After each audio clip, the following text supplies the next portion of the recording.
Eggs. Did somebody ask for an egg?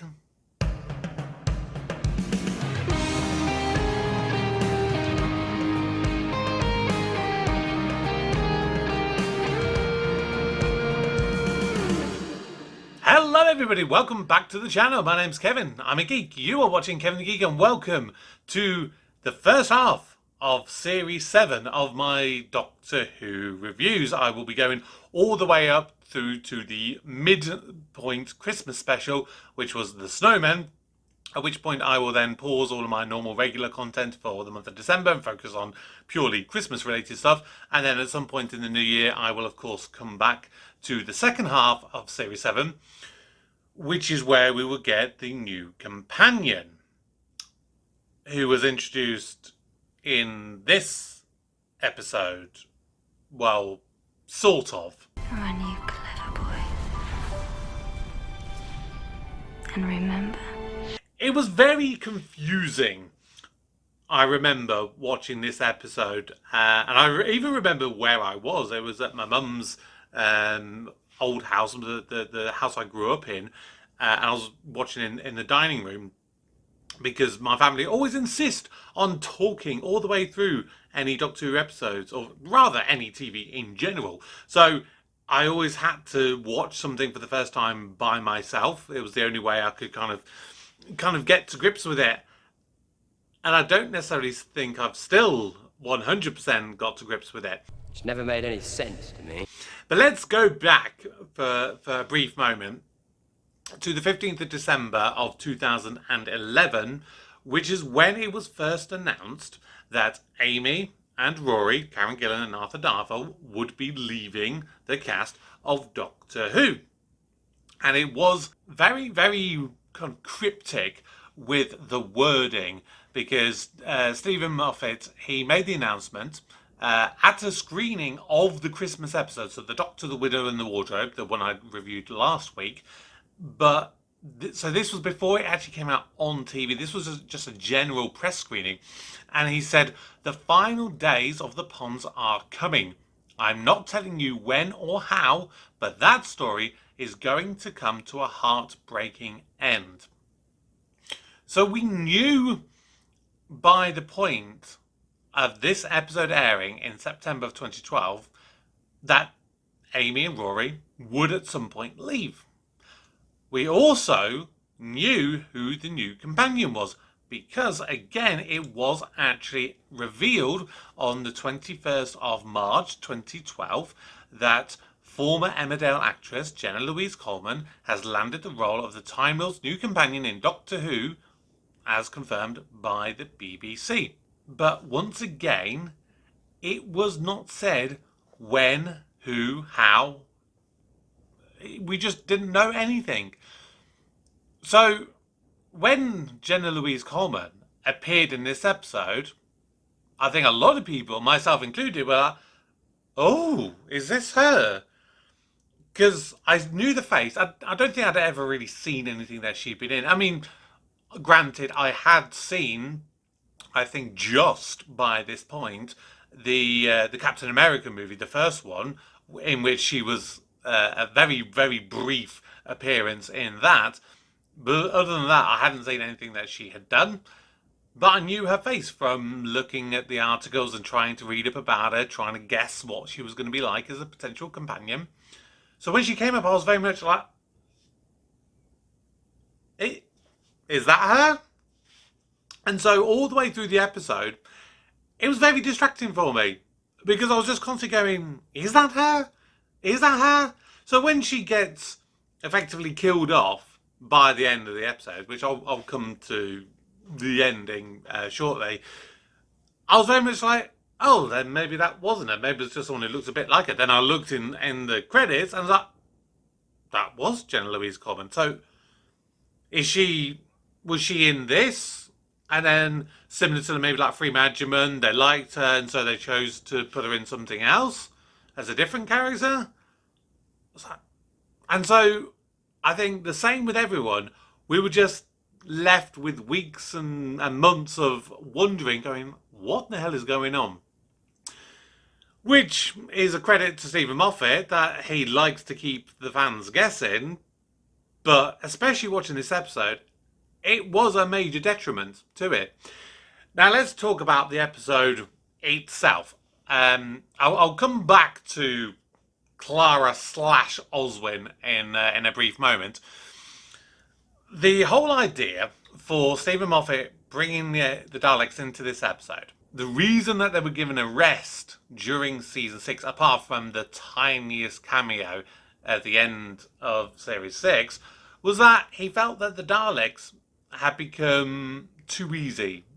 He actually quoted and said that they're the most defeatable villain in the universe.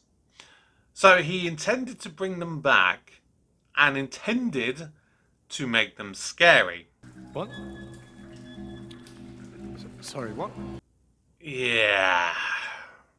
I'm not so sure that he succeeded in those aims. Granted, I would say that the episode, it was a strange one because it gave you so many different feelings all throughout the episode. There were moments of tension, there were moments of creepiness, there were moments of light-heartedness. Okay, you're safe for now. Pop your shirt off quick as you like. Why? Does there have to be a reason? The Daleks themselves weren't scary. Again, like maybe that very briefest of moments with that scene with Rory and the whole the eggs thing. That was marginally creepy.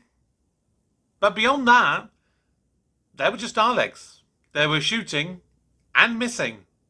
So maybe to make them scary, maybe you had to get them to kill one of the main core group.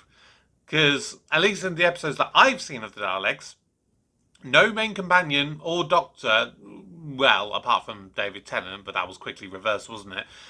No Dalek has ever actually killed anyone. Obviously, like I said, I do still need to go back through all of the Doctor Who back catalogue. It's quite possible that they may have killed a companion that I'm not aware of. But, yeah, in and of themselves, they weren't scary. I tell you what was scary, but scarily bad, was the decision to introduce these Dalek puppets.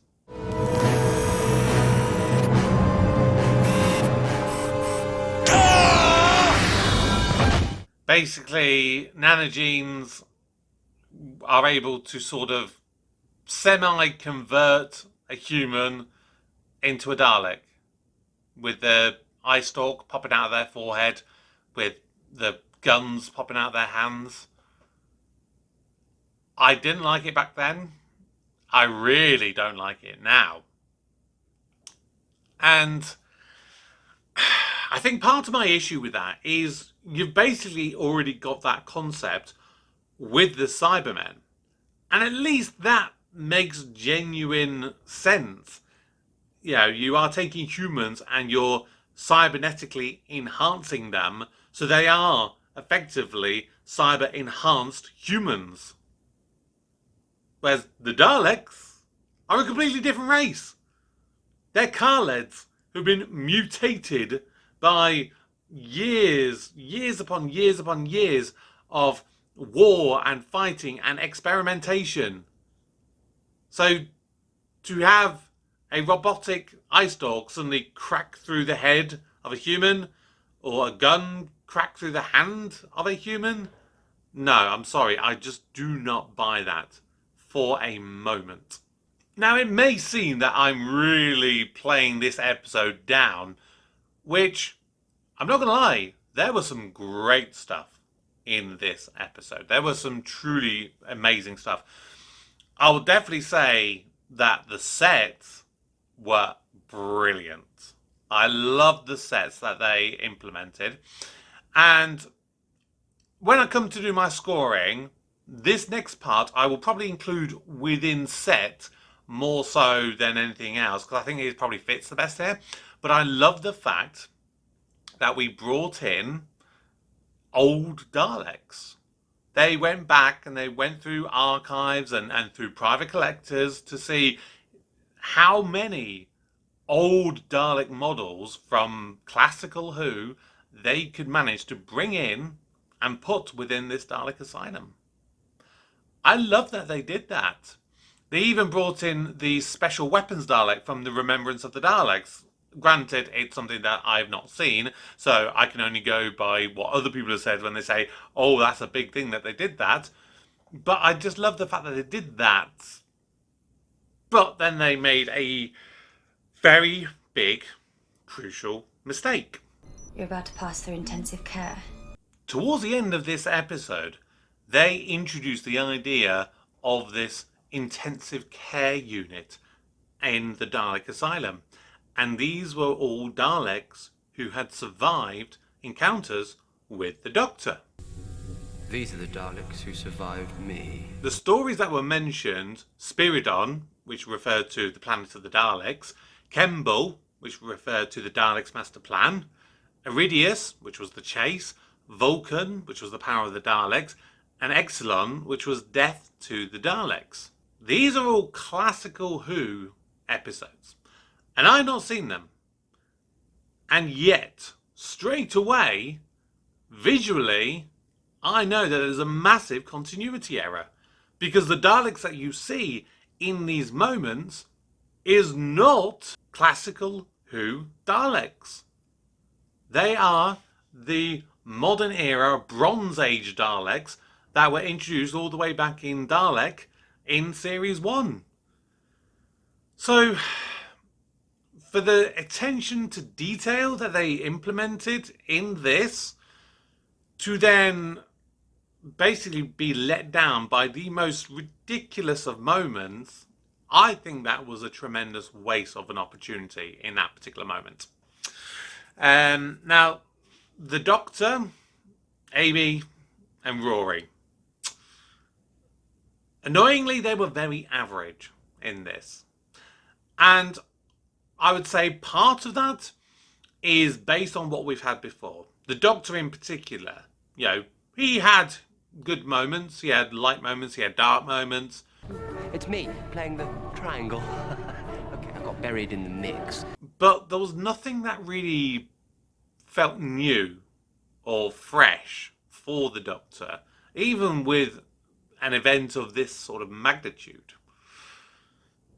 Amy and Rory, my biggest issue with them...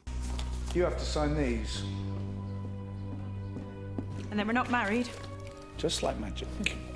I liked the idea that they introduced the idea that Rory and Amy have broken up because of Amy's now inability to have children, which stems back to her being trapped on Demon's Run. First of all, I would love to know what it was that made her physically incapable of bearing another child, because obviously we know she has already had one child, the child that eventually turned into River Song. But I would like to just know more. And the question I asked last week when I did my review of the Christmas episode, which was how much time has elapsed between the scene with Amy and Rory meeting the Doctor for Christmas and the start of this episode where they're separated and they're due to get a divorce. And I think that this was answered in the Pond Life mini-series, which aired mere days before this episode first was broadcast in September of 2012. And over the course of the Pond Life episodes, it showed a sequence of events over a general few months, which, with the years not being stated, I am putting in my headcanon that it was most likely a period of basically 9 months from the Christmas that we see to this moment. And that is where the breakdown in their relationship has happened. But similar to what I said about the very opening of that Christmas special being something that I would have liked to have seen, I think I would have liked to have seen the gradual breakdown of their relationship. And similarly, if we didn't have that, I would like to have seen, maybe over the course of these 5 episodes that we see with Amy and Rory, have them be put in a situation like this where they get thrown together with the Doctor against their will. So they have to be together, and maybe then over the course of 5 episodes, things happen that gains trust or whatever together to build up to an emotional reconciliation. Because I'll tell you what, I felt cheated in this episode with that. Like, you get introduced into it 5 minutes into the episode. Oh, they're breaking up. They're literally getting a divorce. Holy crap. Literally 40 minutes later. Oh, now they're back together and they're in love again. Is that it? Yeah. And I really didn't like the subtract love, add hate thing. That makes a Dalek kind of thing.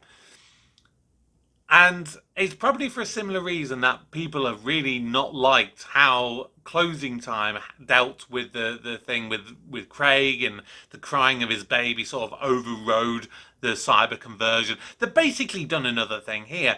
But I think in this is just where it really does not work.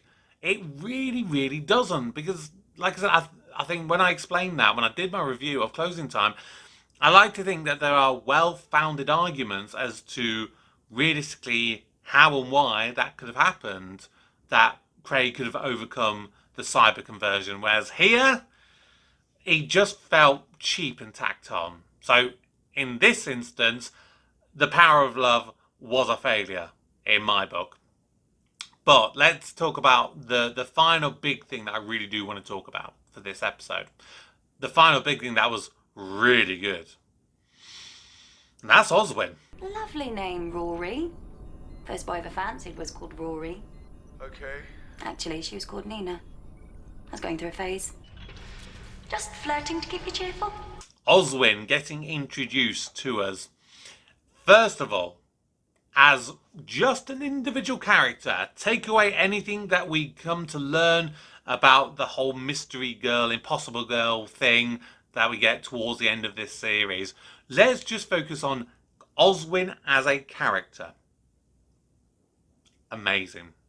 Absolutely amazing. She gave everything that I wanted. She was smart, sexy, flirty, you know, she was cheeky, she was had the good moments, she had the bad moments, and of course when she has that realization that she's been turned into a Dalek, oh, that was very hard hitting. But I think the other big thing that I really loved is how they tried to link music and the costumes with the character herself. Carmen, lovely show. Now, all the way through this episode, we constantly hear this particular piece of music being played, which is coming from Oswin and you know, realistically her subconscious mind. Now, that is a piece of music which comes from the opera Carmen. And the song in particular, I cannot pronounce its French name for the life of me, so I'm not even going to bother trying, but it's most commonly referred to as the habanera. And I think it's very interesting, first of all, that the costume that we get for Oswin in this episode very heavily links to the character of Carmen, which is within this opera. Because effectively, the opera Carmen, it basically tells a story of a Spanish soldier who basically is a bit naive, but he gets seduced by the womanly wiles of the fiery gypsy girl, otherwise known as Carmen. So the character of Carmen is a gypsy. Now, if you look at the outfit that is worn by Oswin, I have to be careful because I keep wanting to say Clara, but no, I have to remember it's Oswin. So yeah, if you look at the costume that Oswin is wearing... Hello. Been here a year, rest of the crew missing. Provision's good, but keen to move on. Obviously, there's one particular moment in the episode where she has a little red flower, which I think is a rose, in her ear, sort of tucked behind her ear. That's only ever in one specific moment. The rest of it, she's wearing a very vibrant red dress. And not only is it a red dress, it is very strategically planned, I think. That it is one of those dresses that sort of goes from the shoulder and kind of goes down across the chest sort of diagonally. And I think the significance is that is for most people, if they think of a stereotypical older age gypsy, particularly a gypsy woman, they will think of the flower in the hair, often wearing red. So I just think that it's a really nice link between the character from the opera to the character which is in this episode. But then I think the symbolism sort of, you can go a bit deeper with it. If you think about the song itself, it, I think, draws a bit of a parallel between the fate of Oswin and the character of Carmen within the opera. Because very specifically this song, the opening lyrics to this piece of music, and it is a very loose translation of the opening line, which again I'm not going to even bother trying to pronounce, but effectively it is that love is a rebellious bird that no one can tame. So effectively Carmen is very much a free spirit, and she lives on her own terms and sort of rejects the constraints that other people might impose on her. But her independence ultimately leads to tragedy, because the man who that she sort of has that romantic relationship with, which is Don Jose, his obsessive love for her ultimately leads to her death. And so it's not quite an on-the-nose kind of literal kind of parody there, but it is the Daleks' sort of obsession with her genius, which ultimately leads to the death of Oswin as she gets turned into a Dalek. And I just love the fact that it's her subconscious mind that sort of clings to the song as almost like a fantasy that she's created in her own head, and that's her sort of self-survival mechanism there. The way that the song is used, the way that the costumes are used, it's not just like going, oh, this is an opera song, that's quite a nice one, let's put it in there. There's a lot of subtle stuff in there. And the way that Oswin talks within this episode, again, she is very fiery and flirty and stuff, like, especially the interactions she has with Rory and with the Doctor. I just think they're really well written for those bits.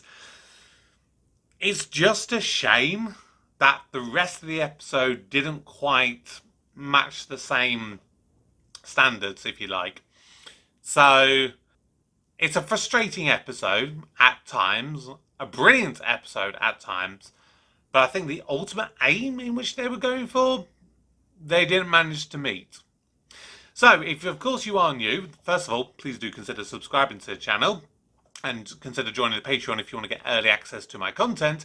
But, more importantly, I give every episode of Doctor Who a score, which is based on a grading system, based on 10 different categories, each getting a score out of 10 to give an overall score and therefore a letter grade. So, these are my scores for Asylum of the Daleks.